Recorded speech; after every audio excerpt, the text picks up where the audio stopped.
So for this video, I'm going to look at problem 63 from chapter 24. So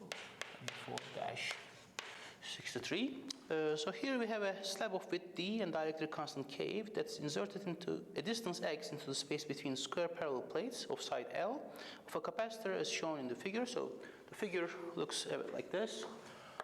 There's of course a much better figure. Look. Okay. So we insert a dielectric slab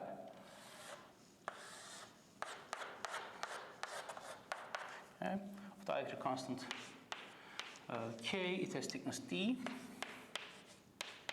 and it gets inserted by a distance x. And these are parallel plate capacitors. One side is L, so there's another dimension that goes into the blackboard of length L. Determine as a function of x the capacitance, the energy stored if the potential difference is V0, and the magnitude and direction of the force exerted on the slab, assuming V0 is constant. Okay. So there's going to be some potential difference between the plates. V0, we'll assume it's constant as the dielectric is inserted. So presumably this is connected to a battery. But the first step is to calculate the capacitance of this configuration when this is inserted by some distance x. Now, the way to approach these problems, first of all, before we start, you might be wondering that, so there's some charge over here. Let's say this is positively charged, this is negatively charged, so this is going to induce some positive charge over here, some negative charge over here, which leads to usual cancellation, partial cancellation of the electric field. Now, what about the part that's just outside? You neglect that part. Okay, so that's a fringe effect. Of course, in reality, there is going to be some induced charge on these parts as well. That's just outside. And that's going to change the electric field and so on and so forth. But that's a fringe effect. We are not going to take this into account. We are just going to assume that the electric field is always perpendicular. So abruptly, it just stops where the plates end. So because there is no electric field inside this part of the dielectric, there's no effect that we need to be concerned about. So we just forget about this. So you can assume that it's just cut from over here. Now with that assumption in place, we can think of this as two capacitors that are connected in parallel. Right? So this is the first capacitor, and this is the second capacitor. So I can assume that these are connected in parallel because they're of the same potential, right? So this conducting plate extends over both capacitors. One of them has this dielectric inside, the other one has nothing. But because it's a single plate, it's an equipotential surface. And this is also a single plate, it's an equipotential surface on its own. So the potential difference between the plates of this capacitor and that capacitor is the same. Because the potential difference is the same, these are capacitors in parallel, so the equivalent capacitance is just going to be C1 plus C2. And what do those look like? Well, the C1 is going to be, let's write this separately, epsilon naught times the surface area. The surface area is, so it goes by L in this dimension, so it's L times this distance, that's L minus x. So this is L times L minus x. Divided by the separation, that's just D. The second capacitance, it is a dielectric, so it's epsilon, which is just epsilon naught times K. Since K is given, I'm going to write it in terms of those. Epsilon naught. Now the surface area is, it goes as L in this dimension, and it's X. So this is L times X divided by D. Okay? And we can sum these up. The equivalent capacitance is just going to be, so this is L epsilon naught D is common, so not L over D is common. This is going to be L minus X plus KX, something like this. Okay? Looks a bit funny, but it does the job. This is the capacitance in terms of everything given. The energy stored if the potential difference is V0.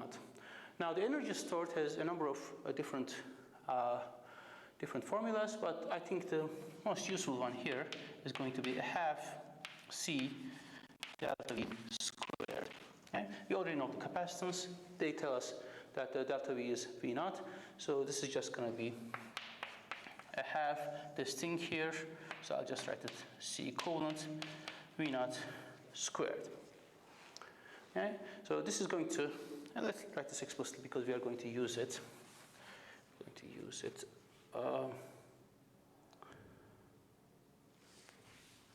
This is epsilon naught L by D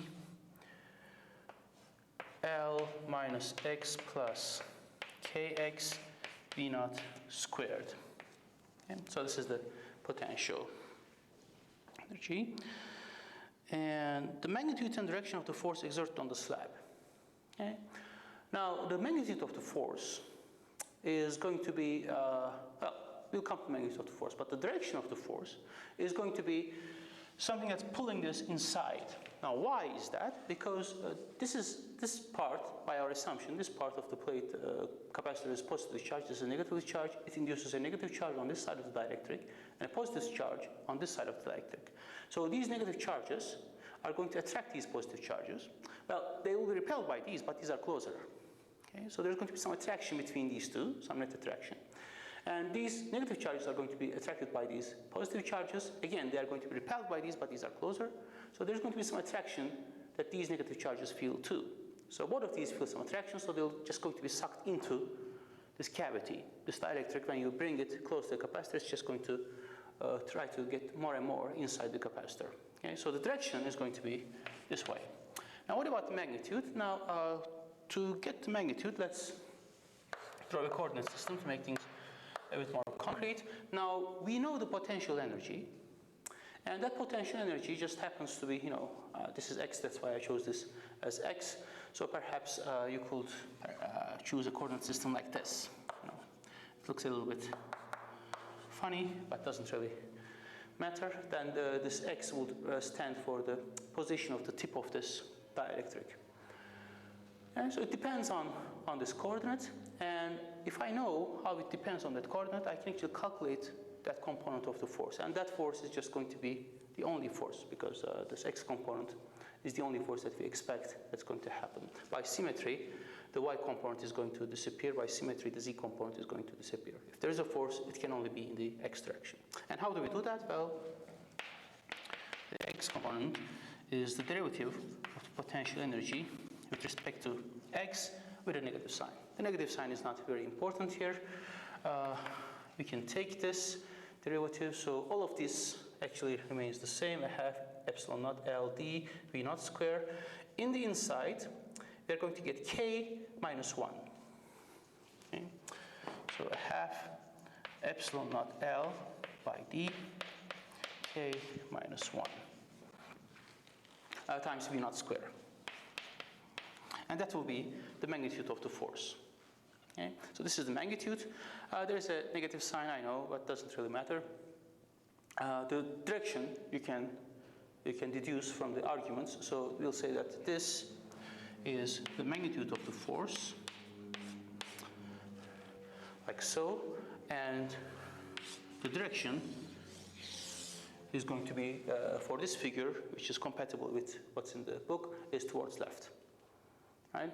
Now, you could be more careful drawing this coordinate system and taking derivative and so on and so forth, and get the sign right without having anything else. But I think this is perfectly adequate. That you can get the direction from the physical argument and get the magnitude by saying that by symmetry, this component, in fact, has to be the only component.